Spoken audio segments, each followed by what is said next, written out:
All right, hello there, thrill seekers. I'm back and I'm married. See, I'm not making a rude gesture to you. I'm married, but now that I'm married, I can do wife jokes. Uh, my wife. She dresses to kill. Unfortunately, she cooks the same way. My audience is not laughing. I promise. My nephew and his friend are here watching me do this. I thought they'd laugh, but anyway. All right. So I'm not going to do marriage jokes the whole time. I had thought about it, but I'm not going to. I got a question on the emails, and I thought I would read it to you. Ziggy's barking at my nephew, so he's just going to do that the whole time. I'm sorry. Let's see. I'm wondering whether it's possible to get rid of the need for social interaction and companionship from a Buddhist perspective. I feel like I could I feel like if I could just get over that need or desire for social interaction and companionship, everything would be so much easier for me in life. It's the one thing holding me back. It seems like there are people who have figured this out, hermits, monks, etc. Or were they just born without the ability to feel lonely? So, that is the question, and I get variations on this question all the time, so I'm not trying to call out the specific guy who sent me this, or actually I'm not sure if it's a man or woman who sent me this, but anyway, probably a man because they're usually the ones who want to do this sort of thing. But anyhow, I'm not trying to call this person out. I think this is an interesting question, and I get asked, as I said, versions of it all the time. Because I think people get an idea of what Zen is about, this sort of from a lot of pop culture sources that don't really know what Zen is all about. So you get this image, especially prominent in cartoons, newspaper cartoons, of the monk who's sitting alone on top of a mountain with a big beard, and people come up and ask him questions and he gives funny answers. That's the most cartoonish version, literally, of the trope. But I think a lot of people have a less cartoony version, but the same basic idea of the Zen monk as this solitary figure who sits somewhere in a cave or something and never interacts with anybody. Ziggy! Anyway, that's not true. That's at least not in the Zen tradition. I think there are other traditions that are like that, but what is remarkable to me about the Zen tradition is how extremely social it is. And I think that this is probably one of the genius moves that Gautama Buddha, the guy who started the whole thing going 2,500 years ago, came up with.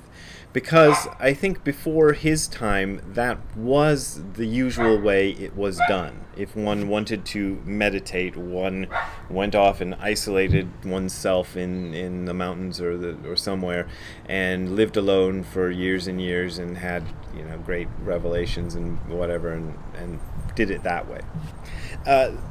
Gautama Buddha, if you know his story, he did walk off. He walked out of his family life and everything. But at first he was traveling with 5 companions who hung out with him. And then, long story short, omitting a lot of details, he split off from those guys and supposedly sat under a tree for, depending on which version of the story you read, I think it's usually 40 days that he sits out under this tree. And then he has his enlightenment experience.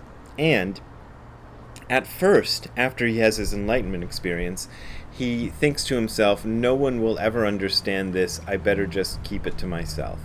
And according to the traditional story, and there are variations on this story, but the one I'm most familiar with has the god Indra, because a lot of Hindu gods appear in Buddhist mythology. So the god Indra, who's like sort of a Jupiter type of figure, or Zeus type of figure in Indian mythology, the chief of the other gods.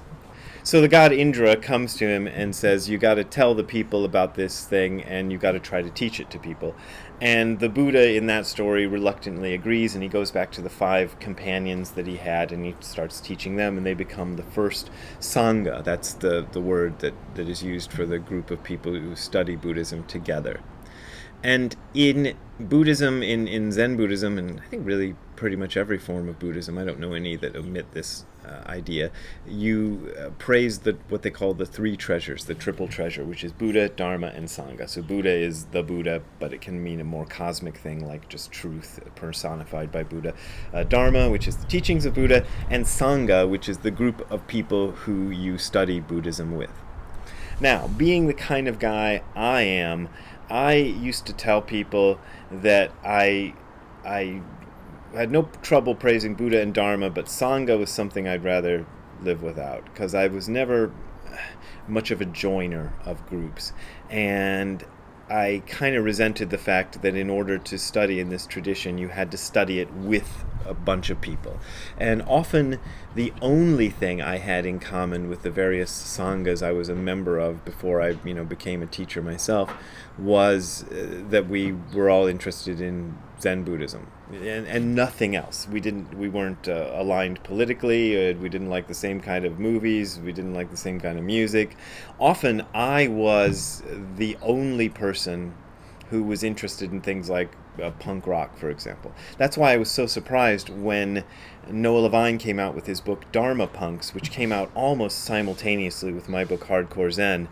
And I saw it on the shelves, and up until that moment, I was the only person I knew in the entire world, as far as I was aware, who was interested in both punk rock and Buddhism. Like up until that moment, and even after that moment, because I didn't meet Noah in person until much later, I had never met even one person who was interested in punk rock and Buddhism. Actually, there was one guy who sort of liked, who was that band, When the Kids Are United, They'll Never Be Divided. Anyway, except for him. Anyway, whatever. Really rare thing, though, that's the point. So, doing it with a group, I think, is important, and it's important for a lot of reasons, and here's my little theory for whatever it's worth. Human beings are social animals. I think this is well established in any sort of literature on anthropology, but I think we're like, I don't know how it is with other apes, because we're one of the apes, but I think we're more like ants or bees than we are like most mammals. I mean, maybe like Ziggy, who you've been hearing, he's a pack animal, so the pack animals always live with other members of their kind. I think chimpanzees do. Bees and ants are good examples because they can't live at all without their group. They'll just die if you take them away and try to make them live in a solitary existence. It can't be done. And human beings are like that too. You think about it. If you heard of a tiger or a lion that spent 2 years alone in the wilderness with no other tigers or lions, you'd be like, yeah, whatever.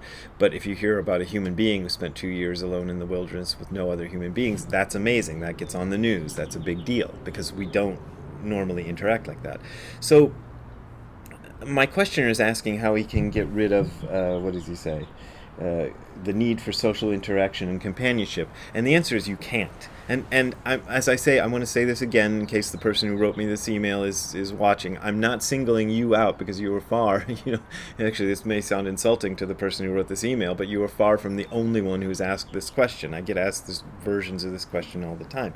But you can't live without social interaction or companionship. We need that, and the sangha is there to support that. That's what they do. And if you stick around with a group of people who are also interested in self-discovery and inquiry and that kind of things, it's a very interesting dynamic because, for example, you go to a Zen retreat and everybody's sort of alone in their little space watching the wall and in their in their heads or whatever, but you're doing it with a group. So there's a bunch of you doing it at the same time. And there's a kind of a power that comes from that that's really interesting, and if I start talking too much about it, it sounds very new agey and weird, but there's a certain sort of energy that arises in that situation that doesn't arise otherwise, and I've felt it myself many times when going to retreats and things like that, as opposed to just sitting by myself in my room like I do every morning. It's a different sort of thing. So the answer is you can't get rid of social interaction and the need for companionship. And the Zen tradition especially, it doesn't do it that way. Often this question comes up with people who say, I want to do a solitary retreat. Can you give me information on how to do a solitary retreat?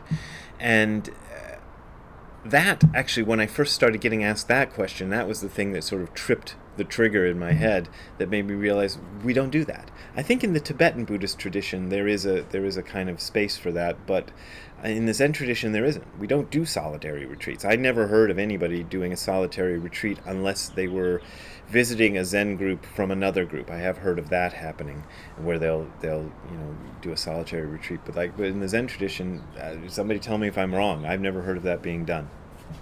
We always sit with each other, with groups of people. And even when you look at the people in the Zen tradition who were hermits, they only did the hermit thing for a certain period of their lives. Like Bodhidharma would be the sort of most famous Zen hermit monk who sat in a cave for 9 years alone. But even after that, he sat in the cave for 9 years alone, but then he started a group. He started the first Chinese Buddhist sangha, was started around Bodhidharma, and there was only 5 of them. But that was the first Chinese Buddhist sangha, or the first Chinese Zen Buddhist sangha anyway, and that started the entire tradition based on those 5 people who joined Bodhidharma in his cave. Yeah, so that's it. You can't. That's the answer. TLDR. Too long didn't read answer is you can't do it. Well, I mean, you can do it, but it's not part of the Zen tradition. We don't do it that way. There you go. That is your answer, which is no answer, which is a good Zen answer. If you want to donate to me being able to make more Zen answers like this, you can send money to the URL you're seeing on the screen. That is my only way of making a living right now, although I hope that changes. But even when it changes, it will be my major way of making a living, because that's the way it was before everything shut down. So I thank you for your support and help and in that. But if you don't have the money, don't worry, because I'm offering this for free. You don't have to pay. Just if you want to pay, that helps me out. And I thank you a lot for that, and I really appreciate it. See you next time. Have a good time all the time. Bye. So, Brad, I hate to be the guy doing the technicalities here, but lions are pack animals. Oh, okay, well, I'll change it. Hey, Ziggy. Hey, Ziggy. Apparently lions are pack animals. Ben just told me that. So you're the only... Well, no, you're a pack animal, so maybe a tiger. So forget that example I gave. What are you doing, Ziggy? You're not even looking at me. All right. Bye.